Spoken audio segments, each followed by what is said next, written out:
Baik, Assalamualaikum warahmatullahi wabarakatuh. Saat ini kami ingin melaporkan kondisi titik air naik ada dua. Yang di sini lebih kurang dalamnya di atas lutut, tapi di seberang sana itu dalamnya lebih segini, lebih sedada orang dewasa. Jadi kalau di sini masih bisa diseberangi dengan berjalan kaki, tapi kedalaman hingga pinggang ya, pinggang orang dewasa itu sudah ada yang berusaha menyeberang. Itu kalau di titik pertama ini dalamnya paling dalam sepinggang orang dewasa, tapi di sebelahnya itu sampai sebatas dada. Jadi yang sana yang agak kesulitan untuk nyebrang, makanya di sini banyak mobil-mobil yang antri dari subuh tadi hingga saat ini pukul 9.30 WIB pada hari Minggu. Situasi terakhir di daerah Trumon kami melaporkan. Terima kasih, mohon buat rekan-rekan yang sedang dalam perjalanan dari Tapak Tuan ke Subul Salam atau sebaliknya dari Subul Salam ke Tapak Tuan. Ada dua titik lokasi banjir yang menutupi dan mengepung jalan raya. Terima kasih, salam dari Dede Aldo.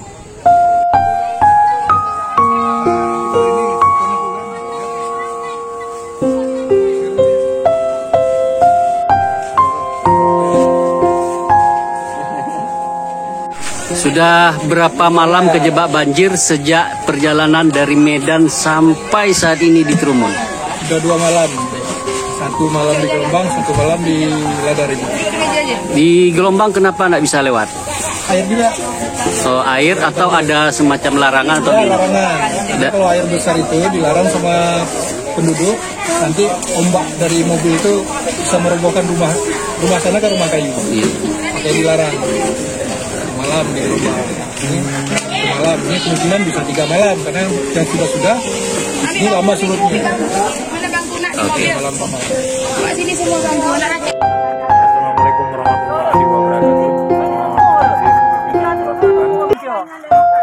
Evakuasi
Oke.